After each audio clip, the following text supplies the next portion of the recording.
जय श्री राम, राम राम, नमस्कार। Education system Bihar में आपका स्वागत है। आज के इस वीडियो में बिहार शिक्षक बहाली छठे चरण एवं सातवें चरण बिहार टीटी, बिहार एसटीटी के बारे में बात करने वाले हैं। बिहार टीटी, बिहार एसटीटी शिक्षक अर्थों के लिए बड़ी खबर निकलकर सामने आ रही है। कुछ जरूरी बातें करने वाले हैं, महत्वपूर्ण जानकारी साझा करने वाले हैं। तो आप लोग इस वीडियो में बने रहें, वीडियो को अंत तक देखें। वीडियो को शुरू करने से पहले एक नज़र सुर्खियों पर। आज का हेडलाइन आप लोग देख रहे होंगे। सातवें चरण में सभी का नियुक्ति संभव, चाहे कितना भी कम अंक क्यों ना हो। महत्वपूर्ण बिंदुओं पर बात करने वाले हैं। Bihar TT, CTT, STT qualified अभ्यर्थियों के लिए अच्छी खबर पर बात करने वाले हैं। अब आगे बात कर लेते हैं, सातवें चरण में कौन कौन आवेदन करेंगे, इस पर भी बात करने वाले हैं। जाने कब तक बहाली पूरा होगा, इन सभी महत्वपूर्ण बिंदुओं पर बात करने वाले हैं। तो सबसे पहले बात कर लेते हैं सातवें चरण में कौन कौन आवेदन करेंगे। तो सातवें चरण में क्लास 1 to 5 के लिए बात करें तो बिहार टीटी, सीटीटी क्वालिफाइड हैं तो आप लोग आवेदन करेंगे। इसके साथ साथ बात करें कि शैक्षणिक योग्यता की, तो इंटर पास और प्रशिक्षण प्राप्त है, ट्रेनिंग है, तो आप लोग आवेदन करेंगे।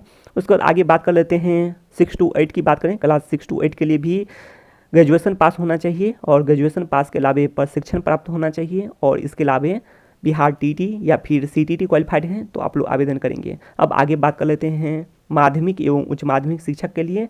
तो इसके लिए बिहार एसटीटी क्वालिफाइड होना चाहिए तो आप लोग आवेदन करेंगे। बिहार एसटीटी 2011 में क्वालिफाइड हैं या फिर बिहार एसटीटी 2019 में क्वालिफाइड हैं तो आप लोग आवेदन करेंगे।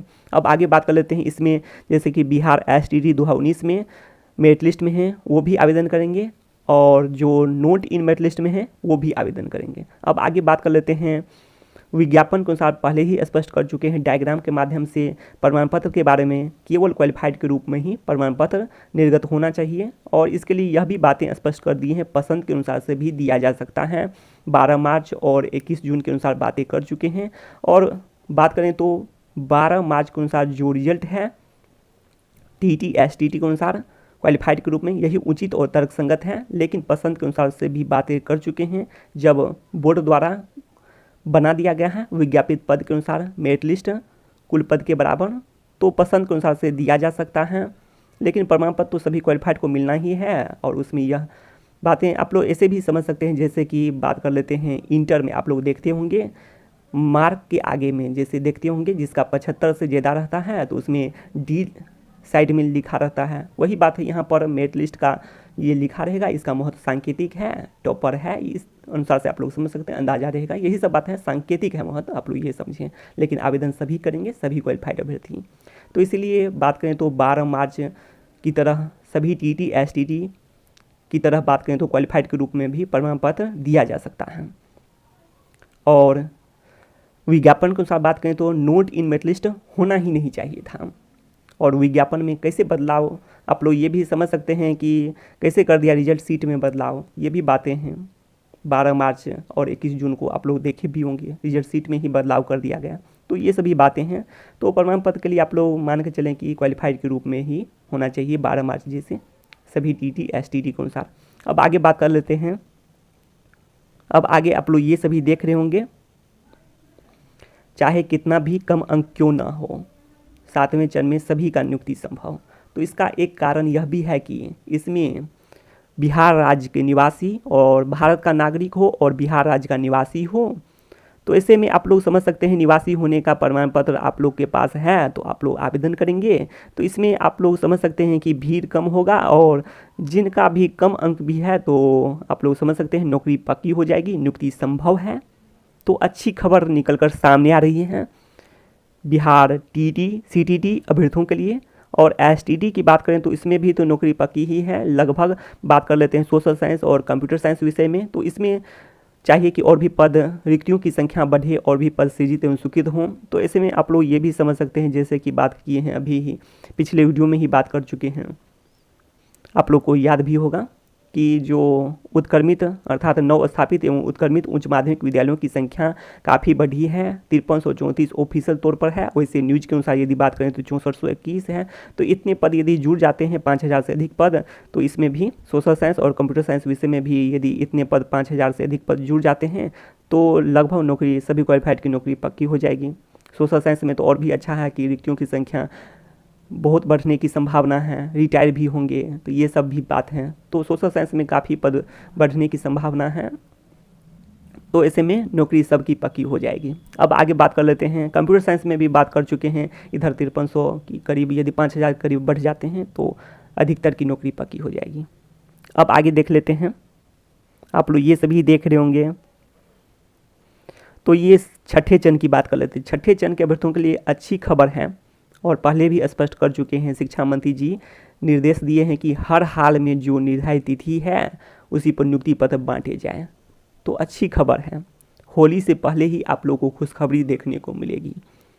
तो आप लोग होली के समय में आप लोग काफ़ी अच्छे से आप लोग समझ सकते हैं, खुशखबरी है आप लोगों के लिए, अच्छी खबर है। क्लास जो भी है क्लास 1 to 12 तक के लिए है, अच्छी खबर है छठे चरण के अभ्यर्थियों के लिए। अब आगे बात कर लेते हैं। अब आगे आप लोग ये सभी देख रहे होंगे, जाने कब तक बहाली पूरा होगा 7वें चरण का। तो 7वें चरण का बहाली कब तक पूरा होगा, ये भी है अभ्यर्थियों के मन में आशंकाएं। तो जैसे कि आप लोग ये भी जान चुके हैं, छठे चरण की बात करें तो नियुक्ति पत्र वितरण के साथ साथ समाप्ति हो जाएगी, 25 फरवरी है। और यह भी आप लोगों को खबरें सुनने को मिली थी कि पिछले दिनों की बात करें तो मार्च के प्रथम सप्ताह में 7वें चरण का कवायद शुरू हो जाएगा। तो ऐसे में आप लोग उम्मीद रख सकते हैं कि बहाली प्रक्रिया की बात करें, यदि सेंट्रलाइज्ड ऑनलाइन अर्थात केंद्रीकृत और ऑनलाइन बहाली होती है तो उम्मीद जाहिर की जा रही है कि जल्दी होगी, बहाली प्रक्रिया जल्दी संपन्न होगी। और ऐसे में यह भी बात है कि आप लोग ये देखते हो कि बिहार एसटीटी में कई याचिकाएं देखने को मिली, इसी तरह से छठे चरण में बिहार शिक्षक बहाली में भी कई याचिकाएं देखने को मिले। तो ये सब कारण हैं जिसके कारण काफ़ी देरी हुई, काफ़ी विलम्ब हुई। तो ये सब यदि नहीं होता है तो आप लोग उम्मीद बनाए रखें कि अगर मार्च में प्रक्रिया शुरू हो जाती है और ऐसा कुछ नहीं होता है तो आप लोग मान के चलें कि 2 महीने 3 महीने में, क्योंकि ये प्रोसेस जल्दी होता है सेंट्रलाइज्ड ऑनलाइन, केंद्रीकृत और ऑनलाइन। तो इससे में बहुत जल्द ही नियुक्ति संभव है। 2 महीना जोड़ दीजिए मार्च से, तो वही बात है, जून तक में आप लोग की जो नियुक्ति है पूरी तरह से संभव है, सभी प्रक्रियाएं यदि सही सही होता है तो। अब आगे बात कर लेते हैं, जून जुलाई में उम्मीद की जा रही है। लेकिन बात करें तो बिहार एसटीटी में तो आप लोग देख ही रहे हैं कितनी याचिकाएं हुए हैं, एक बार यहाँ तक कि परीक्षा ही पूरा रद्द हो गया। तो ये भी किसी से छिपा हुआ नहीं है, इसीलिए ज़्यादा बात नहीं करेंगे इस पर। तो यही कारण है कि काफ़ी देरी हो जाती है और नियुक्ति नहीं हो पाती है। अब तक बात करें तो समझ सकते हैं आप लोग, इसीलिए कह रहे हैं कि जो भी है पद जुड़ने चाहिए जो नवस्थापित एवं उत्क्रमित उच्च माध्यमिक विद्यालय के, अभी तक तो उसमें भी बहाली हो जाता है। ये पद जो आप लोग देख रहे होंगे, छठे चरण का जो पद देख रहे हैं, तो ये भी 2019 के समय में 2019-20 में ही ये सब पर बहाली हो जाती है। या फिर आप लोग बिहार एसटीटी का जो विज्ञापित पद देख रहे हैं, ये सब पर तो बहाली आप लोग मान के चलें कि 2020 में ही हो जाती है पूरी तरह से, जिस समय चुनाव होने वाला था उससे पहले ही हो जाती है। लेकिन आप लोग देख चुके हैं कि इसमें याचिका हुआ, बिहार शिक्षक बहाली छठे चरण की बात करें, और इधर आप लोग ये देख रहे होंगे इसमें यहाँ तक कि पूरा परीक्षा ही रद्द हो गया, पूरा सेंटर का 4-5 सेंटर पर गड़बड़ी हुआ तो कुछ दिन रोक के रखा, फिर से परीक्षा भी हो गया था, उसका पूरा परीक्षा रद्द करवा दिया गया। तो इस कारण से काफ़ी देरी हो चुकी है। तो यही बात है, तो ऐसा कुछ नहीं होता है तो आप लोग मान कर चलें कि बहाली प्रक्रिया जून जुलाई तक संपन्न हो जाएगी। तो शिक्षा से संबंधित तमाम जानकारी के लिए सब्सक्राइब करें एजुकेशन सिस्टम बिहार को। तो बस इस वीडियो में इतना ही, धन्यवाद।